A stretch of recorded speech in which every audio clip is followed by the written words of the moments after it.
Most people think getting a tattoo is a two-step process.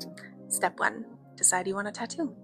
Step two, book the tattoo and get it. And that's why so many people end up regretting them, because there are actually 6 stages that every tattoo decision moves through, whether you realize it or not. And when you skip stages, that's where regret lives. I'm a tattoo artist. I've been tattooing for years, and I've noticed the same pattern over and over. The people who love their tattoos for years, they moved through all 6 stages.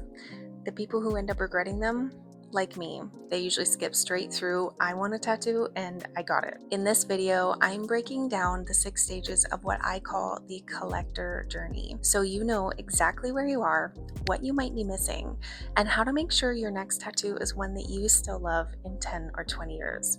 So let's get into it. Stage 1 is trigger. This is the moment you decide you want a tattoo. Something activates the desire. It could be a life event, a graduation, a heartbreak, or a loss, a feeling you want to mark, strength, freedom, or closure, or seeing someone else's tattoo and thinking, I want that. Trigger is the spark, and all of it is valid. But here's the thing. Most people go straight from trigger to booking an appointment. They feel the desire and they act on it immediately. And that's where the problems usually start. Because trigger doesn't tell you why you want it. It just tells you that you want it. And I want it isn't enough for permanence, for your future self. That's why the next stage matters so much. Stage 2 is intent. This is where you ask, what is this tattoo actually for? Not what will it look like, not where will it go, but why does this matter to me? And what role is this tattoo supposed to be playing in my life? I've identified 6 core intents. Looking back is honoring what was. Looking forward is becoming who you want to be. Threshold is marking a real transition. Protection is establishing boundaries. Connection is honoring relationships. And aesthetic, which is pure beauty and expression.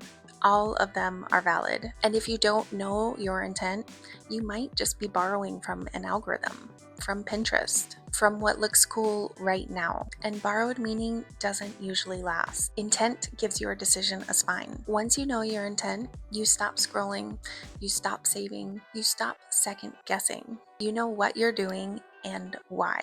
But most people skip this stage entirely. They go from I want a tattoo to I found this cool image without ever asking, what is this supposed to mean to me?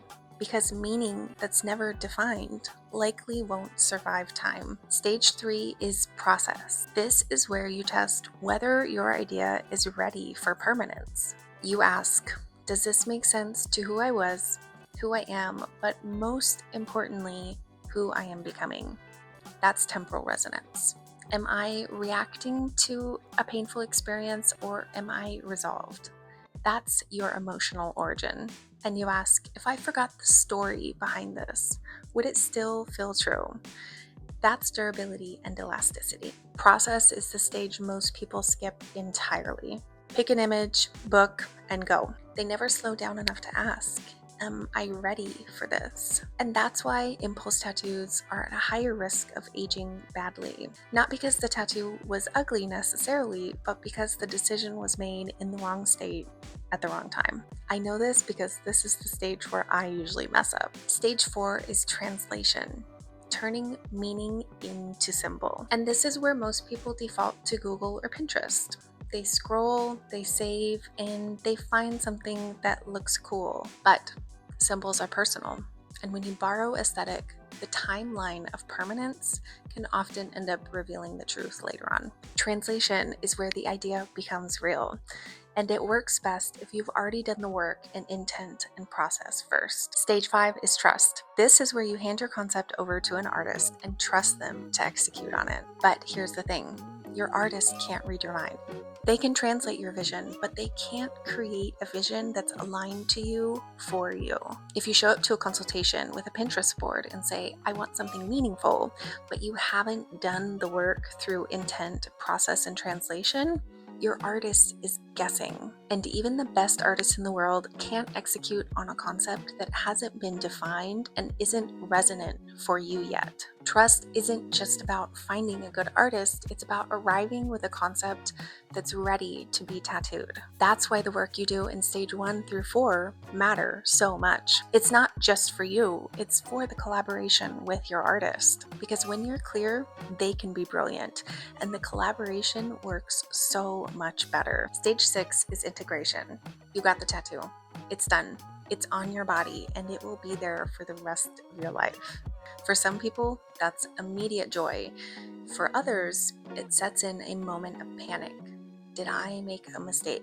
That panic is normal, especially for meaningful tattoos, because permanence is big and your nervous system is adjusting. Integration is when you close the loop, when you let the tattoo become a part of you and not something that feels foreign on your skin. And this is where the earlier stages pay off. If you did intent, process, and translation, integration is usually smooth. If you skipped them, integration might feel uncertain because you're not sure if you made the right choice. Your journey wasn't fully examined. The tattoo doesn't change, but how you hold it does. And when you move through all 6 stages with clarity and intention, you feel it. So those are the 6 stages: trigger, the spark, intent, the why, process, the readiness test, translation, turning meaning into symbol, trust, the handoff to your artist, and integration, living with it. But most people only do trigger and trust. They feel the desire, they book the tattoo, they get it, and they hope it all works out. And sometimes it does, and sometimes it doesn't. And that is worth examining because permanence deserves empowerment. And permanence deserves more than just hope. It deserves a process. If you want help moving through intent and process, if you want to make sure that you're ready before you book, I built a tool for that. It's called the Tattoo Concept Builder. It walks you through your intent, the logistics, and at the end, you get access to a symbol finder with over 800 symbols, their meaning, their cultural context, and images. So you can move through translation and assemble images that actually resonate with you and not just an algorithm. The link is in the description. And if this was helpful, subscribe. We'll be diving really deep into intentional tattoo design and how to make sure you're getting tattoos that age with you and not against you. Thanks for watching. I'll see you in the next one.